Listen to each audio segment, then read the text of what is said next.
Ibu yang terkasih, firman Tuhan pagi hari ini kita renungkan di dalam tema kasih dan kebaikan Tuhan bagi semua orang. Tetapi saya ingin memberikan satu subjudul, subtema, untuk apa Tuhan memberkati kita? Bapak Ibu, untuk apa Tuhan memberkati kita? Kita mungkin pernah memikirkan hal ini, kenapa ya Tuhan memberkati saya seperti ini?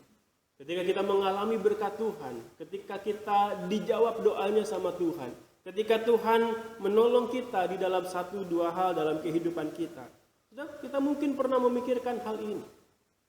Atau kalau nggak pernah, saya ajak kita untuk memikirkan hal itu saat ini. Kenapa sih Tuhan memberkati kita? So, kita akan mungkin menjawab, Tuhan memberkati saya karena Tuhan mengasihi saya. Tuhan memberkati kita karena Tuhan mengasihi kita. Setelah sekalipun jawaban itu benar, Tuhan memberkati saya karena Tuhan mengasihi saya, itu bukan jawaban yang salah tentu. Tuhan mengasihi kita, itu betul. Tetapi saudara, jikalau pemikiran kita hanya stop sampai di situ, kita akan bertumbuh menjadi orang Kristen yang egois. Tuhan mengasihi saya, Tuhan memberkati saya. Tuhan mengasihi saya, Tuhan memberkati saya. Saya, dan saya terus. Dan tanpa sadar, Bapak Ibu yang terkasih di dalam Tuhan, tidak sedikit orang Kristen yang akhirnya terjebak di dalam pemikiran itu. Dalam kepalanya terngiang-ngiang lagu sekolah minggu itu begitu ya. Jesus love me, this I know. Yesus kasih padaku, Alkitab mengajarku. Sih, nggak salah. Betul pujian itu. Tetapi kalau cuma itu terus yang ada di dalam pikiran kita, saudara, kita akan stuck, mentok jadi orang Kristen yang Tuhan mengasihi saya, Tuhan memberkati saya, dan semua tentang saya. Sehingga ketika satu kali doanya tidak dijawab, ketika satu kali hidupnya nggak berjalan sesuai dengan rencananya, ketika satu kali Tuhan tidak memberikan apa yang dia inginkan, kecewa, jauh dari Tuhan, bahkan meninggalkan Tuhan. Satu kali ketika dia di dalam kemepetan begitu ya, dalam situasi yang terpojok, mudah untuk dia kemudian mengkompromikan iman. Terus sekalipun betul bahwa Allah mengasihi kita, lalu dia memberkati kita, tetapi berkat Tuhan itu sendiri punya satu dimensi lain, yaitu dimensi masa depan. Kalau Tuhan memberkati kita karena dia mengasihi kita, itu seperti kita melihat ke belakang. Oh, kenapa Tuhan menyembuhkan aku? Oh iya, Tuhan mengasihi aku. Kenapa Tuhan menjawab doaku? Iya, Tuhan mengasihi aku, Tuhan beranugerah kepada aku. Tetapi kalau kita melihat ke depan, saudara, berkat Tuhan itu, kesembuhan itu, penyertaan Tuhan yang kita alami, apapun berkat Tuhan yang kita alami, saudara, itu punya tujuan yang Tuhan mau nyatakan di dalam kehidupan anak-anaknya. Kita sudah bisa menjawab kenapa Tuhan memberkati kita. Karena Tuhan mengasihi kita. Tetapi pertanyaan yang akan kita renungkan pagi hari ini, saya ajak untuk lebih fokus untuk menjawab, untuk apa Tuhan memberkati kita. Kalau tadi pertanyaannya kenapa? Ya, karena Tuhan mengasihi saya. Tetapi untuk apa dia memberkati kita? Dan lewat Mazmur 67 ini, saudara, kita akan melihat, saya akan mengajak kita untuk melihat paling tidak 3 hal. Untuk apa Tuhan memberkati kita? Mazmur 67 masuk di dalam jenis mazmur ucapan syukur, begitu ya. Dari judulnya kita sudah bisa melihat nyanyian syukur karena berkat Allah. Tapi sudah tentu Allah memberkati kita bukan sekedar untuk kita bisa mengucap syukur kepada Tuhan. Sudah, Tuhan tidak perlu disyukuri. Tuhan tidak perlu dipuji. Karena dia sudah sempurna. Kalau ada satu orang manusia di dunia ini yang tidak memuji Tuhan, Tuhan tidak rugi. Orang itu yang rugi. Maka kita harus berhati-hati terhadap pemikiran GR rohani begitu ya. Kadang ada yang berpikir, aku mau melayani Tuhan supaya Tuhan dimuliakan. Sudah, kalau kita tidak memuliakan Tuhan pun, kalau kita tidak melayani Tuhan pun, sudah, Tuhan nggak rugi. Tapi kita melayani Tuhan karena kita sadar apa itu pelayanan. Kenapa kita mau melayani? Itu satu tema yang lain lagi, Bapak Ibu Saudara ya. Tapi dari Mazmur 67 yang adalah Mazmur ucapan syukur dari segala berkat Tuhan ini, saya akan mengajak kita untuk melihat 3 hal. Untuk apa Allah memberkati kita? Hal yang pertama, berkat Allah membawa kita kepada pengenalan akan Allah. Mari kita memperhatikan kembali ayat 2 dan 3. Kiranya Allah mengasihani kita dan memberkati kita. Kiranya Ia menyinari kita dengan wajah-Nya, supaya jalanmu dikenal di bumi dan keselamatanmu di antara segala bangsa. Bapak Ibu, kalau kita melihat ayat 2, ini satu pernyataan yang saya rasa tidak asing untuk kita. Apalagi yang rajin ikut ibadah begitu ya. Kalimat di ayat yang kedua ini adalah formula ucapan berkat. Setiap kali selesai ibadah, doa berkat, biasa pendeta ada yang mengutip bilangan 6 ini, ucapan berkat Harun kepada umat Israel. Dan inilah yang dituliskan oleh pemazmur di ayat yang kedua ini. Dia mengutip ucapan berkat Harun kepada umat Israel. Bapak Ibu, kalau kita melihat konteks dari bilangan 6, ucapan berkat Harun kepada umat Israel, setelah ucapan berkat itu diberikan, Allah menyuruh Harun memberkati umatnya ketika umatnya itu akan berangkat dari Gunung Sinai, melanjutkan perjalanan mereka menuju tanah Kanaan. Terus di Gunung Sinai mereka ngapain? Masih ingat?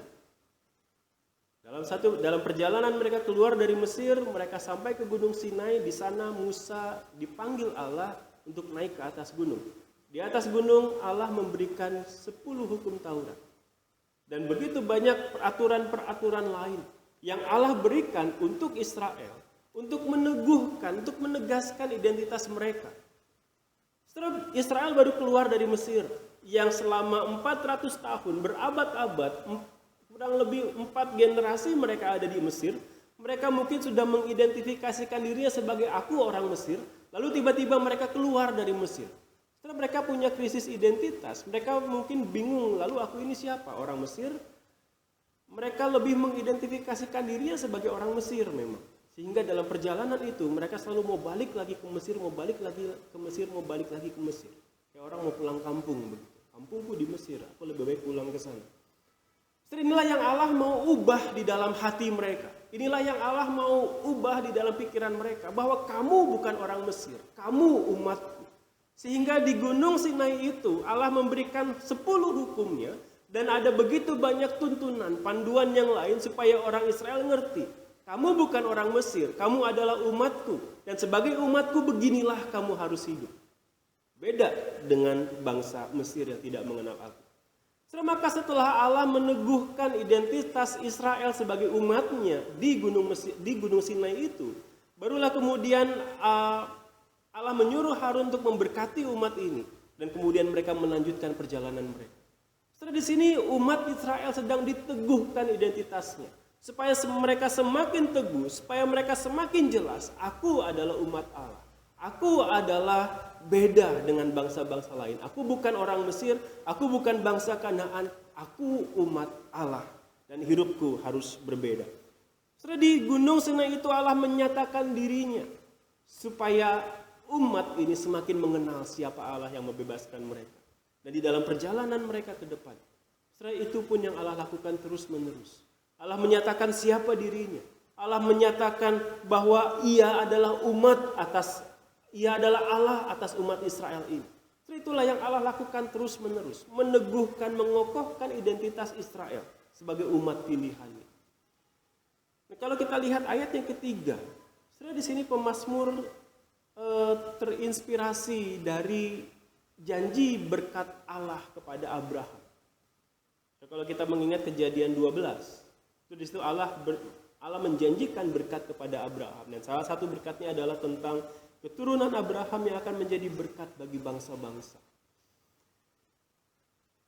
Maka di sini kita melihat pemazmur memadukan ucapan berkat Harun kepada umat Israel dengan janji berkat Allah kepada Abraham. Setelah ucapan berkat Harun kepada umat Israel bahwa Allah akan memberkati, akan menyinari mereka dengan wajahnya ketika mereka dalam perjalanan masuk ke Kanaan. Mereka akan berhadapan dengan bangsa-bangsa asing begitu ya. Mereka akan berhadapan dengan bangsa-bangsa yang tidak mengenal Tuhan. Kita tahu di dalam kisah perjalanan Israel masuk ke Kanaan, setelah mereka berperang dengan bangsa-bangsa itu. Mereka menghabisi bangsa-bangsa itu. Tetapi kemudian pemazmur mengambil ucapan berkat itu dan kemudian memadukannya dengan janji berkat kepada Abraham, bahwa keturunan Abraham akan menjadi berkat bagi bangsa asing. Maka di sini pemazmur memberikan satu makna yang baru dari janji berkat ini. Pemazmur memberikan satu makna yang mungkin selama ini tidak terpikirkan oleh orang Israel. Israel mungkin tahunya waktu nenek moyang mereka mau masuk ke Kanaan, setelah menerima berkat dari Harun itu, mereka mau masuk ke Kanaan, mereka berperang, mereka mengalahkan bangsa-bangsa asing. Tetapi di sini, setelah pemazmur membawa janji berkat ini, ucapan berkat ini dengan pengertian yang berbeda.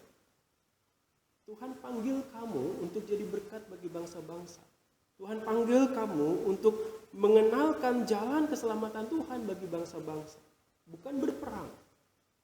Sehingga ada satu pemaknaan yang baru ketika membaca ayat 2 dan ayat 3 ini.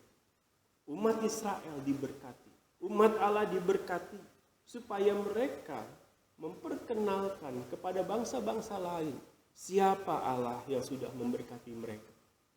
Inilah yang ditekankan oleh pemazmur di bagian ini, bahwa Allah sudah memberkati Israel, Allah sudah membebaskan Israel. Israel sudah menjadi umat Allah, dan melalui Israel lah bangsa-bangsa asing harusnya semakin mengenal Allah. Inilah yang menjadi fokus dari bagian pertama ini.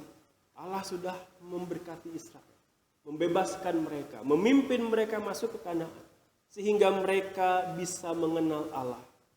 Dan mereka yang sudah mengenal Allah ini dipanggil untuk hidup sedemikian rupa sehingga bangsa-bangsa lain juga dapat mengenal Allah.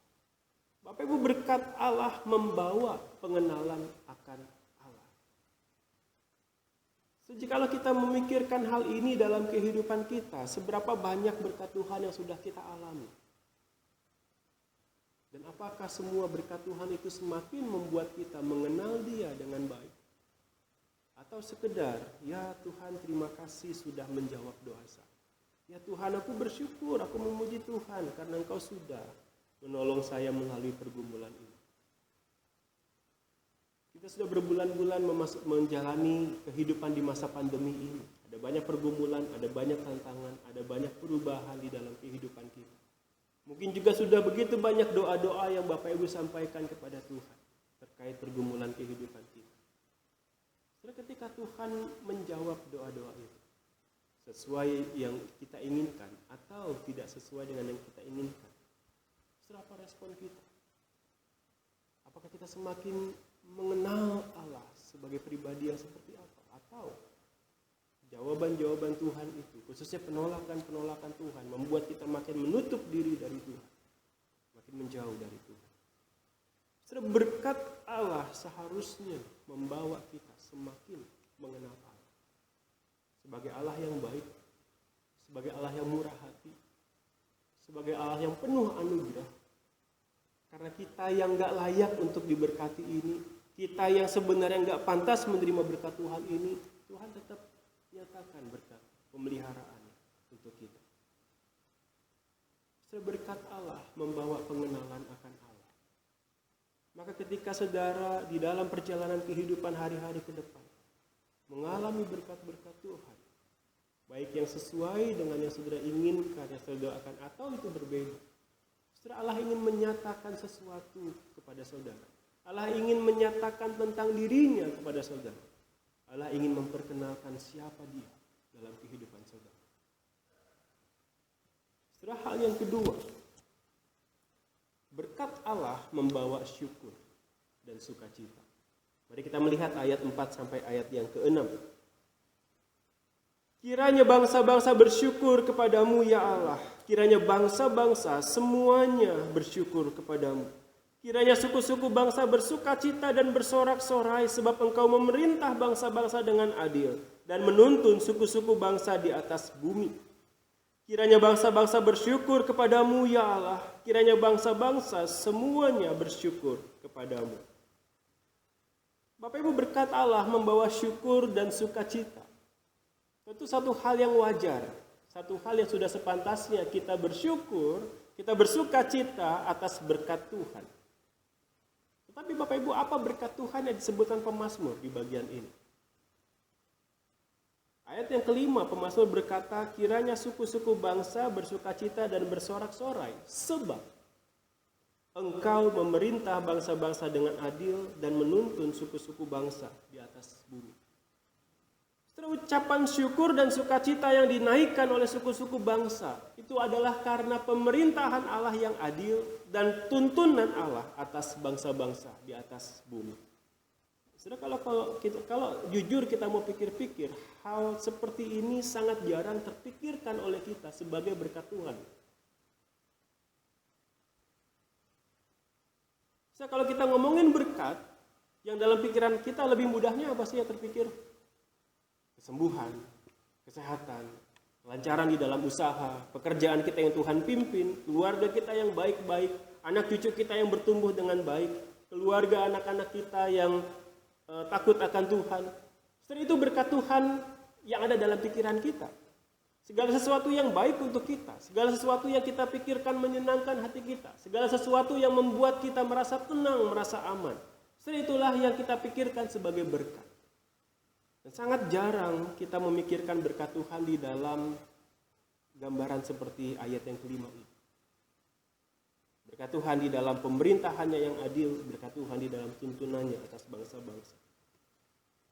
Pemazmur mengangkat ini sebagai satu berkat Tuhan yang membangkitkan syukur dan sukacita. Pemerintahan Allah yang adil dan tuntunan Allah atas bangsa-bangsa. Kalau kita melihat dua ini, pemerintahan Allah yang adil dan tuntunan Allah atas bangsa-bangsa, kita teringat dengan satu kalimat di dalam doa Bapa kami. Jadilah kerajaan di bumi seperti di surga. Apa maksudnya kerajaan Allah? Kerajaan Allah adalah satu situasi di mana Allah menyatakan kedaulatannya, di mana Allah menyatakan kuasanya, di mana Allah menyatakan pemerintahannya sebagai raja yang agung, raja yang adil, raja yang mulia atas seluruh dunia itu.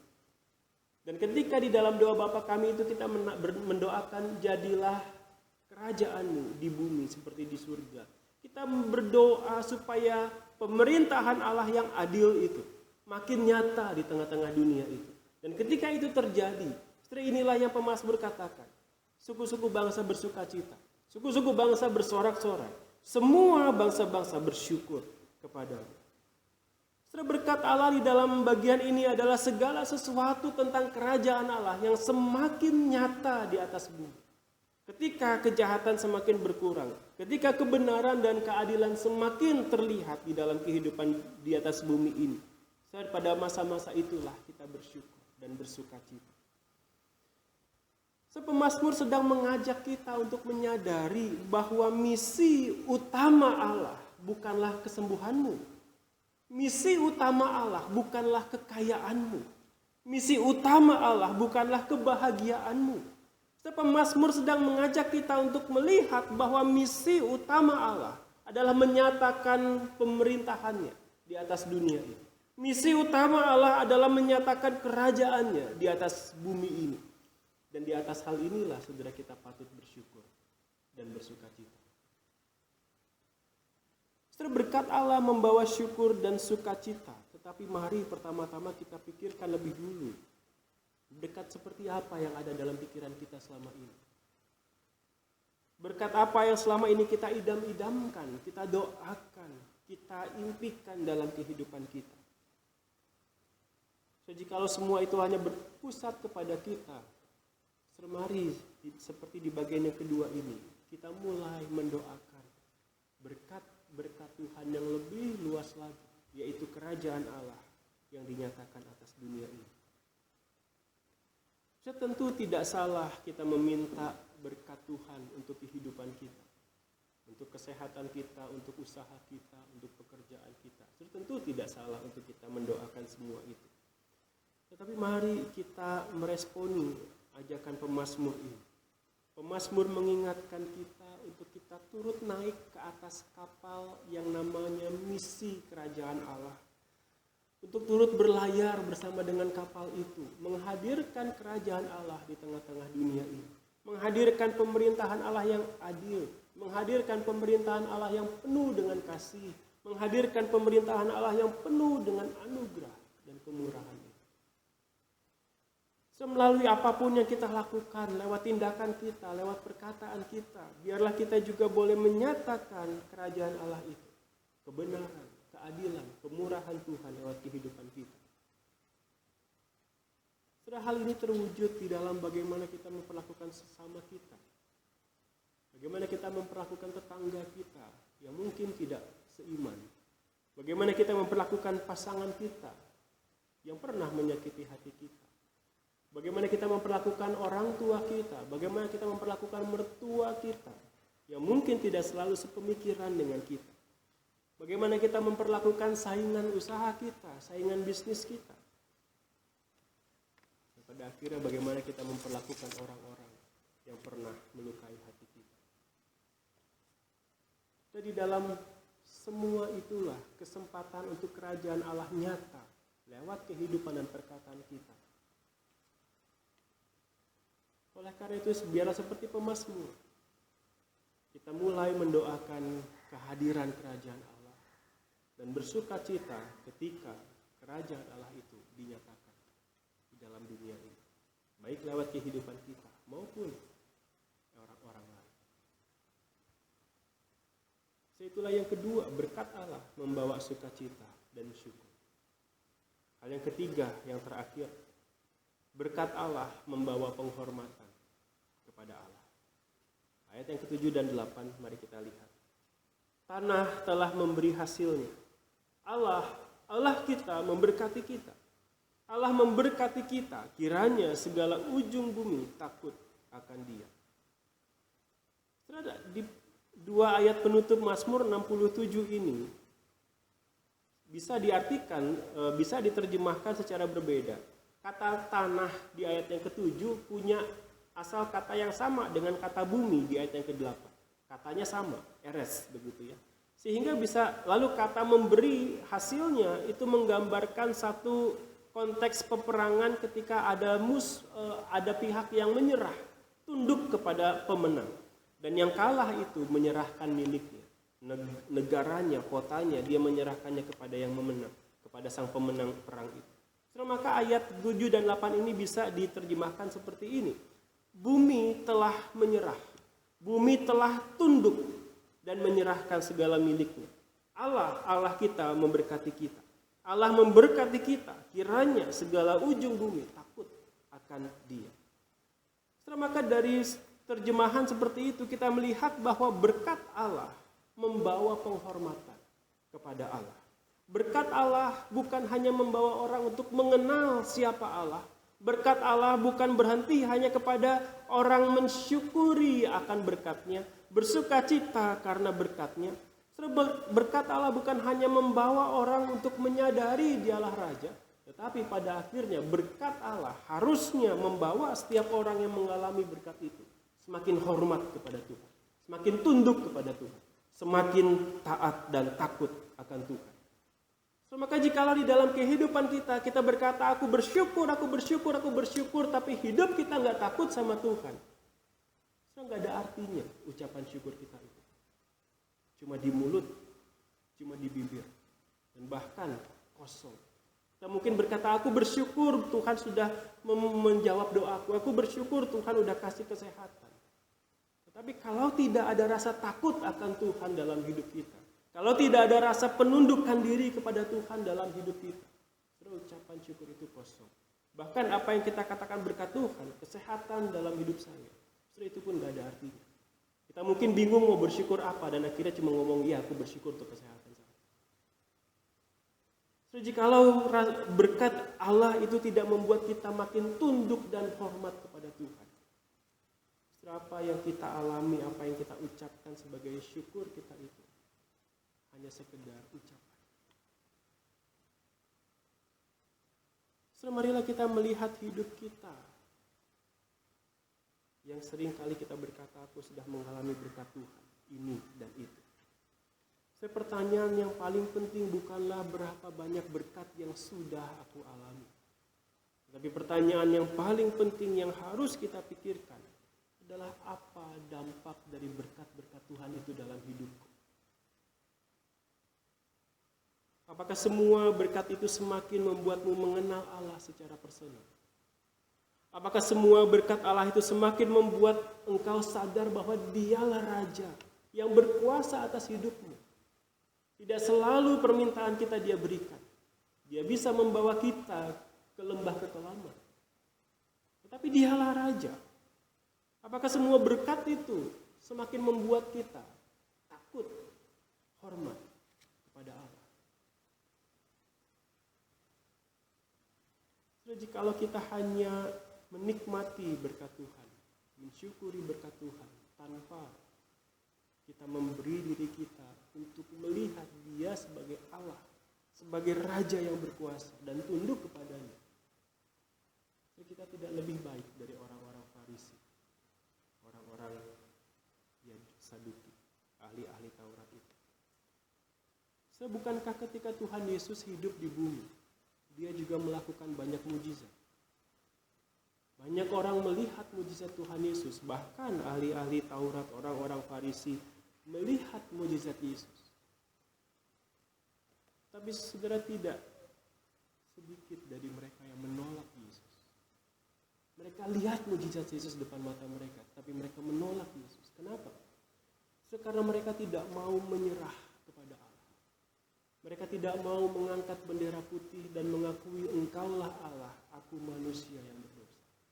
Mereka tidak mau tunduk kepada pemerintahan Allah. Mereka tidak mau takluk kepada Allah, Sang Penguasa hidup mereka. Sehingga sebanyak apapun mujizat yang mereka lihat, mereka justru berkata, Dia melakukannya dalam kuasa setan. Saya tidak peduli seberapa banyak berkat Tuhan yang kita alami. Jikalau kita tidak membiarkan Roh Kudus melembutkan hati kita, berkat-berkat itu hanya membuat kita menjadi orang Kristen yang makin egois. Semakin merasa aku ini anak emasnya Tuhan. Tetapi tidak membuat kita makin tunduk sama Tuhan. Berkat-berkat itu tidak mengubah hidup kita. Berkat-berkat itu tidak membuat kita makin serupa dengan Kristus. Padahal melalui Mazmur 67 ini kita diingatkan. Allah memberkati kita karena Dia mengasihi kita. Tetapi karena Tuhan juga mengasihi kita, Tuhan tidak ingin kita hanya seperti ini saja. Tuhan mau kita makin kenal Dia. Tuhan mau kita semakin menyembah Dia sebagai Raja. Tuhan mau kita makin tunduk, makin hormat, makin taat kepada Dia. Sekiranya Roh Kudus menolong setiap kita. Sehingga setiap berkat Tuhan yang kita alami dalam hidup kita, sungguh boleh membuat kita makin hormat sama Tuhan. Mari kita tundukkan